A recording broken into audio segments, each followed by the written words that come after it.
पुराना हवेली चुपचाप खड़ा था। चांदनी रात में धोखे से शांत लग रहा था। कुछ देर के लिए इसकी सड़ी हुई दीवारों पर एक नाजुक शांति छा गई थी। वह दुष्ट आत्मा जिसने उन्हें इतने समय तक सताया था, आखिरकार चली गई थी, एक अंतिम भयंकर टकराव में पराजित हो गई थी। हालांकि यह शांति एक भयानक कीमत पर खरीदी गई थी। कर्ण, उनका बहादुर दोस्त, उन सभी को बचाने के लिए खुद को बलिदान कर चुका था। उसका शरीर उन्हीं लपटों में भस्म हो गया था जिन्होंने बुराई को नष्ट किया था। पीछे कुछ नहीं बचा था सिवाय राख के एक छोटे से ढेर के। आरव और सिया ने उसका शोक मनाया था, ये मानते हुए कि उसके नेक काम ने उनके बुरे सपने को खत्म कर दिया था। उन्होंने सोचा था कि हवेली आखिरकार आजाद हो गई है, कि उसमें फंसी आत्माएं अब शांति से रह सकती हैं। उसके बाद की खामोशी भारी थी, शांति से नहीं बल्कि उनके नुकसान के बोझ और एक अनकही बढ़ती हुई डर से। यह नाजुक शांति जल्द ही टूटने लगी, आरव के सपनों से शुरू होकर। हर रात वह खुद को उसी जगह पर खड़ा पाता जहां कर्ण गिरा था। सपने साफ थे, लगभग बहुत असली। वह पत्थर के फर्श की ठंडी ठंडक महसूस कर सकता था और जले हुए लकड़ी की हल्की तीखी गंध और कुछ प्राचीन और अपवित्र गंध सूंघ सकता था। इन बुरे सपनों में राख का ढेर हिलने लगता। एक हल्की हवा कहीं से भी आती हुई महीन ग्रे धूल को एक छोटे से भंवर में घुमा देती। धीरे धीरे बड़ी मेहनत से राख उठने लगती, हवा से बिखरी नहीं बल्कि एक साथ मिलकर एक जानी पहचानी आकृति लेने लगती। एक छायादार आकृति, कर्ण की तरह लंबी और पतली, घूमती हुई राख से निकलती। उसकी विशेषताएं अस्पष्ट फिर भी भयावह रूप से पहचानने योग्य। आरव ठंडे पसीने में जाग जाता, उसका दिल धड़क रहा होता। बढ़ती हुई छाया की छवि उसके दिमाग में छपी होती। आरव ने इन सपनों को अपने दुख का नतीजा मानकर खारिज करने की कोशिश की। एक दिमाग जो अपने सबसे अच्छे दोस्त को खोने के सदमे से जूझ रहा था। उसने अपने रात के दर्द को सिया से छिपा कर रखा। वह उसे मिली शांति को तोड़ना नहीं चाहता था, लेकिन हवेली खुद उसकी चुप्पी के खिलाफ साजिश करती लग रही थी। अजीब घटनाएं उनके दिनों को परेशान करने लगी। ग्रैंड हॉल में एक ठंडी जगह बनी रहती, ठीक उसी जगह जहां राख पड़ी थी। खाली गलियारों में हल्की फुसफुसाहट गूंजती, जो अजीबोगरीब ढंग से कर्ण की आवाज जैसी लगती, लेकिन विकृत, जैसे कि बहुत दूर से बोली गई हो। देखे जाने का एहसास एक लगातार दमनकारी साथी बन गया। हवेली शांत नहीं थी, वह अपनी सांस रोके हुए थी, किसी नई चीज का इंतजार कर रही थी, कुछ और भी भयानक शुरू होने का। उन्हें यह एहसास होने लगा था कि बलिदान अंत नहीं था, यह एक नए अध्याय की शुरुआत थी, जो पिछले वाले से ज्यादा गहरा और कपटपूर्ण लग रहा था। जिस बुराई से उन्होंने लड़ाई की थी, वह अपनी द्वेष में सीधी थी, एक झांक दुश्मन जिसका एक स्पष्ट उद्देश्य था। यह नई उपस्थिति अलग थी, यह एक दोस्त के अवशेषों से पैदा हुई थी, उसके प्यार और बहादुरी की यादों में लिपटी हुई थी। इसने इसे असीम रूप से अधिक भ्रमित करने वाला और भयानक बना दिया। हवेली की खामोशी एक झूठ थी, एक पतली पर्दा जो एक सुलगते हुए अंधेरे पर पड़ा था। फर्श के हर चरमराने की आवाज, बाहर हवा की हर सरसराहट अब एक नया अशुभ अर्थ रखती थी। कर्ण के बलिदान की याद अब सांत्वना का स्रोत नहीं थी, यह उनके नए और सामने आ रहे आतंक का ठंडा बीज बन गई थी। एक बढ़ती हुई बेचैनी से प्रेरित होकर आरव और सिया ने फैसला किया कि वे अब और इन संकेतों को अनदेखा नहीं कर सकते। हवेली की ऊर्जा बदल गई थी और गड़बड़ी का स्रोत उसी जगह से निकलता प्रतीत होता था जहां वे फिर कभी नहीं जाना चाहते थे, तहखाना। एक भारी लालटेन लंबी नाचती हुई छायाएं फेंक रहा था। वे चरमराती लकड़ी की सीढ़ियों से नीचे उतरे। हर कदम के साथ हवा ठंडी और नम होती गई, मिट्टी और सड़न की गंध से भरी हुई। तहखाना भूले हुए अवशेषों और जाले से ढके फर्नीचर का एक भूल भुलैया था, हवेली के लंबे और गंदे इतिहास की एक कब्र। जैसे ही वे दमनकारी अंधेरे में गहरे गए, एक नई आवाज उनके कानों तक पहुंची, एक धीमी गर्जनापूर्ण फुसफुसाहट जो उनके चारों ओर की दीवारों से ही निकलती प्रतीत होती थी। यह एक ऐसी आवाज थी जो जीवित या मृत लोगों से संबंधित नहीं थी जिन्हें वे जानते थे। सिया, जो हमेशा हवेली के पैरानॉर्मल प्रवाह के प्रति अधिक संवेदनशील थी, ने इसे सबसे पहले महसूस किया। शुद्ध बेदाग आतंक की एक लहर उस पर छा गई, जिससे उसकी सांस अटक गई। उसकी आंखें चौड़ी हो गई। तहखाने के एक कोने पर टिकी हुई थी जो पूरी तरह से अंधेरे में डूबा हुआ था, एक शून्य जिसमें लालटेन की रोशनी प्रवेश करने में असमर्थ लगती थी। उस खाई के भीतर से एक आकृति बनने लगी, यह ठोस नहीं थी, बल्कि एक गहरा, अधिक गहरा अंधेरा था। रात का एक टुकड़ा जो एक भयावह बुद्धिमत्ता के साथ चलता था। यह एक काली छाया थी, निराकार फिर भी विशिष्ट, और यह एक द्वेषपूर्ण ऊर्जा के साथ धड़कती थी, जिससे स्वयं हवा भी कांपती थी। फुसफुसाहट तेज हो गई। उनके दिमाग में एक ही भयानक शब्द में मिल गई, अधूरा। आरव ने सिया के चेहरे पर घबराहट देखकर उसे पीछे खींचा, लालटेन को ऊंचा उठाया।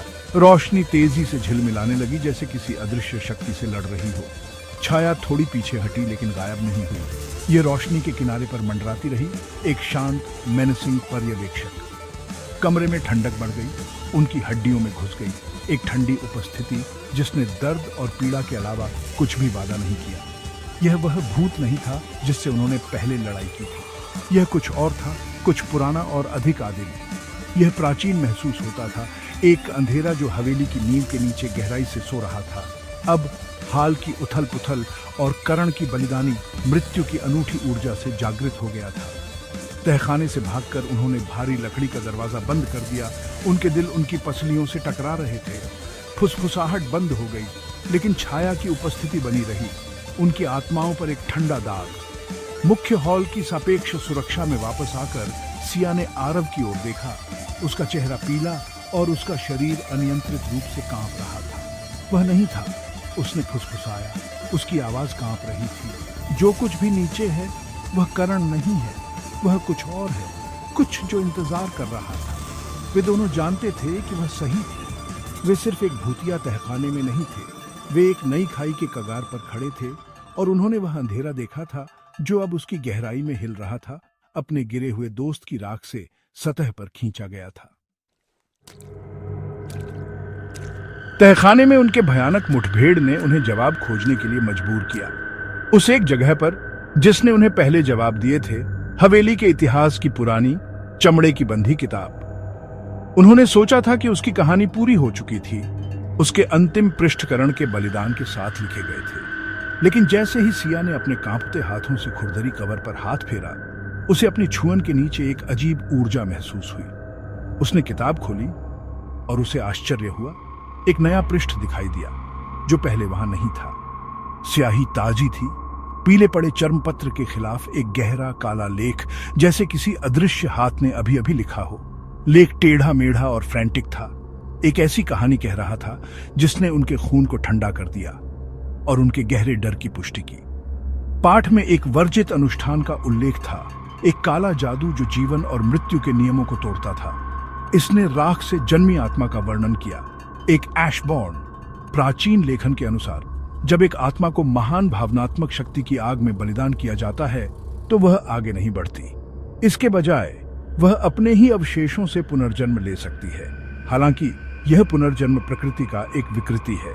जो आत्मा वापस आती है वह अधूरी होती है, अपने पूर्व आत्म की एक टूटी हुई प्रतिध्वनि। यह यादें और भावनाएं बरकरार रखती है, लेकिन मानवता का आवश्यक मूल नहीं होता। यह अब एक व्यक्ति नहीं है, बल्कि एक बर्तन है, एक खोखला खोल जो भौतिक दुनिया से जुड़ा हुआ है, गहरे, अधिक प्राचीन संस्थाओं के प्रभाव के प्रति संवेदनशील है।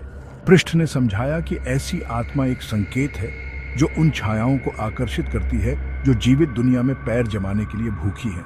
पृष्ठ पर लिखे शब्द एक भयानक तस्वीर पेश करते थे।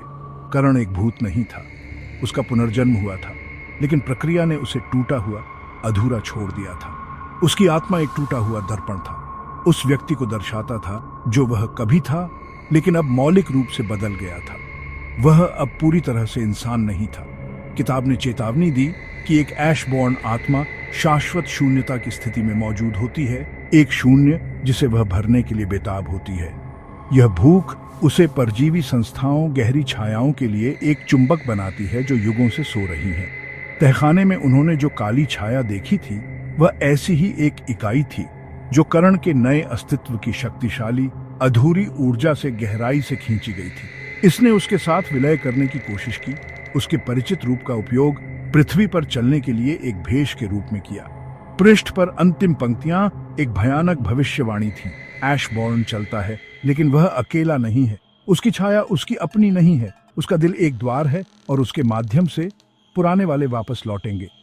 आरव और सिया एक दूसरे को घूरते रहे, रहस्योद्घाटन का पूरा भार उन पर टूट पड़ा। उन्होंने हवेली को नहीं बचाया था, उन्होंने अनजाने में एक नया, अधिक जटिल और अधिक व्यक्तिगत राक्षस बनाया था। करण, उनका दोस्त, उनका नायक, अब एक बहुत बड़ी बुराई की कुंजी था। उसके बलिदान ने एक दरवाजा बंद नहीं किया था, इसने एक पिंजरा खोला था, एक अंधेरे को मुक्त कर दिया था जो सदियों से कैद था, और अब वह उसी व्यक्ति का चेहरा पहने हुए था जिसे उन्होंने प्यार किया था और खो दिया था। हवेली अब भूतों का ठिकाना नहीं थी, यह एक शिकारगाह बन गई थी। करण की छाया, या जिसे वे करण मानते थे, अब हॉलों में स्वतंत्र रूप से घूम रही थी।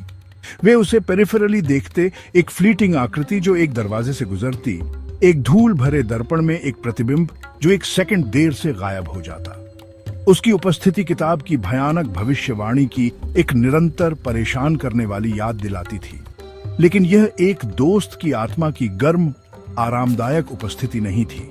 यह ठंडा, अलग और ऑब्जर्वेंट था। आकृति कभी नहीं बोलती, कभी संवाद करने की कोशिश नहीं करती, वह बस उन्हें देखती।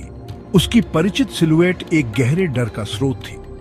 क्या उस छायादार रूप के अंदर उनके दोस्त का कुछ भी बचा था, या ये केवल उस अंधेरे के लिए एक कठपुतली थी जिसे उसने आकर्षित किया था? एक शाम जब सिया एक धूल भरे दराज में एक मोमबत्ती खोज रही थी, उसकी उंगलियां उस एम्युलेट से टकराईं जिसे वह हमेशा पहनती थी। हवेली की आखिरी बेनेवोलेंट आत्मा द्वारा उसे दिया गया प्रोटेक्टिव टैलिस्मैन। जैसे ही उसकी त्वचा ठंडी धातु को छुई, एक तीव्र जलती हुई गर्मी उसके हाथ में फैल गई। वह चीख पड़ी, एम्युलेट को ऐसे गिरा दिया जैसे वह एक जलता हुआ कोयला हो। वह लकड़ी के फर्श पर गिरा, एक भयंकर गुस्से वाली लाल रोशनी से चमक रहा था। वह टैलिस्मैन, जो कभी आराम और सुरक्षा का स्रोत था, अब हवेली में कुछ के प्रति हिंसक प्रतिक्रिया दे रहा था। यह इस नई इकाई की उपस्थिति में जल रहा था, एक भ्रष्टाचार का संकेत दे रहा था, एक शक्ति जो अच्छाई की शक्तियों को तोड़ मरोड़ कर पेश करती थी। एम्युलेट सिर्फ उन्हें चेतावनी नहीं दे रहा था, वह एक ऐसी उपस्थिति के खिलाफ एक हारी हुई लड़ाई लड़ रहा था जो उसे ओवरवेलमिंग कर रही थी। जैसे ही एम्युलेट फर्श पर सुलग रहा था, नीचे तहखाने से एक धीमी, पीसने वाली आवाज गूंजी, पहले से कहीं अधिक गहरी और भारी।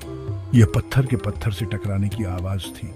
एक मॉर्बिड जिज्ञासा से प्रेरित होकर जिसे वे दबा नहीं सकते थे, आरव और सिया सावधानी से तहखाने के दरवाजे पर वापस गए। एक दरार से झांकते हुए उन्होंने पहले की काली छाया देखी, अब निराकार नहीं बल्कि करण की ऐशबॉर्न आकृति से चिपकी हुई। दोनों एक दूसरे में विलीन होते दिख रहे थे, एक भयानक सिलुएट बना रहे थे जो परिचित और राक्षसी रूप से पराया दोनों था। आकृति पत्थर की दीवार के एक हिस्से के सामने खड़ी थी और अस्वाभाविक शक्ति के साथ उसने धक्का दिया, एक छिपे हुए मार्ग का खुलासा किया। बासी, प्राचीन हवा का एक झोंका बाहर निकला, अपने साथ भूले हुए मकबरों की गंध और एक और भी गहरा, अधिक गहरा अंधेरा ले आया। कहानी अभी खत्म नहीं हुई थी। पुराने तहखाने के नीचे एक नया तहखाना छिपा हुआ था, एक रहस्य जो सदियों से रखा गया था, अब इस अपवित्र गठबंधन द्वारा प्रकट किया गया था। प्रश्न बढ़ गए, हर एक पिछले से अधिक भयानक। क्या करण अब उनका दुश्मन है, अंधेरे का एक विलिंग पार्टनर, या अपने ही शरीर में एक दुखद कैदी? टैलिस्मैन क्यों जल रहा है? क्या वह करण के बारे में चेतावनी देने की कोशिश कर रहा है, या उस बड़ी बुराई के बारे में जो वह फैला रहा है? और सबसे महत्वपूर्ण बात, उस गुप्त क्रिप्ट में कौन सी प्राचीन भयावहता सोई हुई है जो अभी अभी खुली है? वे एक नए बुरे सपने के थ्रेशोल्ड पर खड़े थे, एक जो राख और बलिदान से पैदा हुआ था, जहां उनका सबसे बड़ा दोस्त शायद उनका सबसे भयानक दुश्मन हो सकता है।